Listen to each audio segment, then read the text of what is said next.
Hi friends, എല്ലാവർക്കും നമസ്കാരം.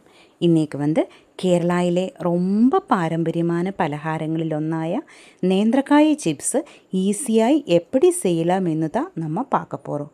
இதுக்கு உப்பேரி എന്ന് தான் மலையாளத்தில் சொல்லுவாங்க.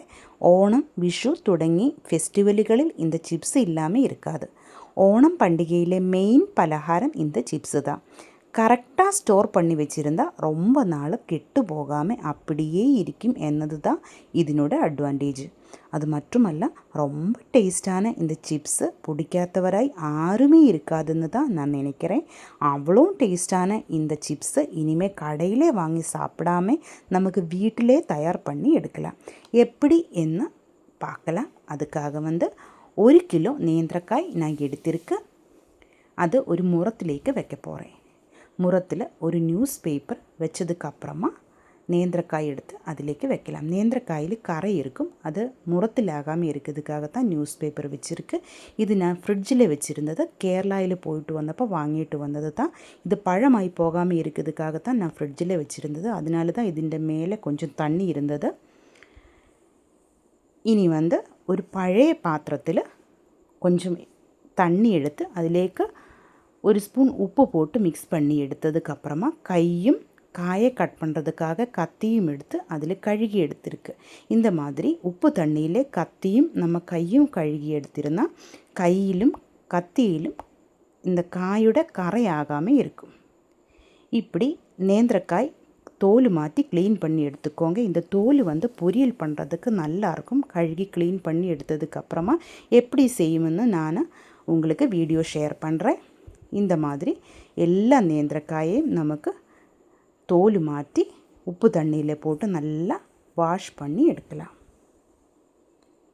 இந்த மாதிரி உப்பு தண்ணியில் கழுகி எடுக்கும்போது கரையெல்லாம் நல்லா போயிடும். அதே மாதிரி உப்பு தண்ணியில் நம்மளோட கை கழுகும் போதும் கத்தி கழுகும் போதும் நம்ம கையில் கொஞ்சம் கூட கரை இருக்காது. இதே மாதிரி இன்னொரு பாத்திரத்திலேக்கு நான் மாற்றியிருக்கு. இனி விரலில் ஒரு ஃபிங்கர் கேப்பு போட்டிருக்கு. இது கையில் காயம் ஆகாமல் இருக்கிறதுக்காகத்தான் இந்த மாதிரி நமக்கு நைஸாக சிப்ஸுக்காக நேந்திரக்காய் கட் பண்ணி எடுக்கலாம். உங்களுக்கு கட்டிங் போர்டில் வச்சு கட் பண்ணுறது ஈஸியாக இருந்தால் அந்த மாதிரி செஞ்சுக்கோங்க. எனக்கு இதுதான் ஈஸி. இந்த சைஸில் தான் நம்ம கட் பண்ணி எடுக்கணும். இப்படி நைஸாக தம்மில் ஒட்டி பிடிக்காமல் இருக்கிறதுக்காக இந்த மாதிரி ஸ்ப்ரெட் பண்ணி போட்டுக்கோங்க. இனி ஒரு கிளாஸில் 1 ஸ்பூன் உப்பு போட்டு கொஞ்சம் தண்ணி ஊற்றி நல்லா மிக்ஸ் பண்ணி எடுத்திருக்கு. இந்த உப்பு தண்ணி நமக்கு தேவை இருக்குது. இனி ஒரு கடாய் அடுப்பில் வச்சு எண்ணெய் ஊற்றி அதிலேக்கு நேந்திரக்காயோட பீஸு ஒன்றொன்னா போட்டு நல்லா ஃப்ரை பண்ணி எடுக்கலாம். மீடியம் ஃப்ளேமில் வச்சு நமக்கு இந்த சிப்ஸை ஃப்ரை பண்ணி எடுக்கலாம். இடையில் நம்ம ஒரு பீஸ் எடுத்து உடச்சி பார்த்துக்கணும். அது கிறிஸ்பியாக இருந்தால் நல்லா உடஞ்சி வரும். அதுதான் நம்ம சிப்ஸு பாகமாயி என்று அர்த்தம். இப்போ கரெக்டாக இருக்குது. அந்த டைமில் தேவையான உப்பு தண்ணி நமக்கு எண்ணெயிலேக்கு போட்டுக்கலாம். ஆனால் பார்த்து தான் நம்ம உப்பு தண்ணி அதிலேக்கு போடணும். கொதிச்சிட்டிருக்கிற எண்ணெய் தான், அதனால் பார்த்து தான் உப்பு தண்ணி அதிலேக்கு போட்டு மிக்ஸ் பண்ணியதுக்கப்புறமா எண்ணெயில் நின்று சிப்ஸு நமக்கு மாற்றி எடுக்கலாம். இந்த மாதிரி எல்லா சிப்ஸும் நேந்திரக்காயோட பீஸும் அதிலேக்கு போட்டு சிப்ஸ் ஆக்கி எடுக்கலாம். எல்லா தடவும் நம்ம கடைசியில் உப்பு தண்ணி தெளித்து தான் சிப்ஸை எடுக்கணும். இது ரொம்ப நாள் கெட்டு போகாமல் இருக்கும். ஆனால் நல்லா ஆறியதுக்கப்புறமா ஏர்டைட்டு கண்டெய்னரில் போட்டு ஸ்டோர் பண்ணி வச்சுருந்தா ரொம்ப நாள் கெட்டு போகாமல் இருக்கும்.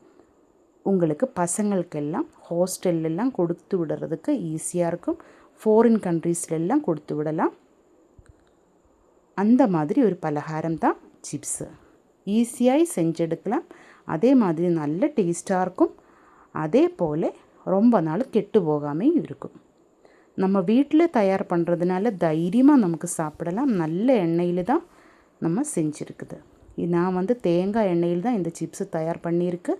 அதுதான் நல்ல டேஸ்ட்டாக இருக்கும். உங்களுக்கு என்ன எண்ணெய் பிடிக்குமோ அதே எண்ணெயிலே ஃப்ரை பண்ணிக்கோங்க.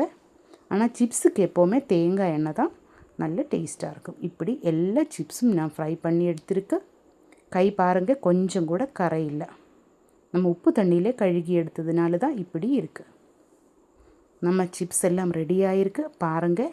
நல்ல கிறிஸ்பியான சிப்ஸு தான் இந்த மாதிரி உடஞ்சி வரும். இப்படி நம்ம வீட்டில் ஈஸியாக நமக்கு சிப்ஸு தயார் பண்ணி எடுக்கலாம். இந்த வீடியோ உங்களுக்கு பிடிச்சிருந்தா கண்டிப்பாக சேனல் சப்ஸ்கிரைப் பண்ணுங்கள், லைக் பண்ணுங்கள், ஷேர் பண்ணுங்கள், கமெண்ட் பண்ணுங்கள். தேங்க்யூ.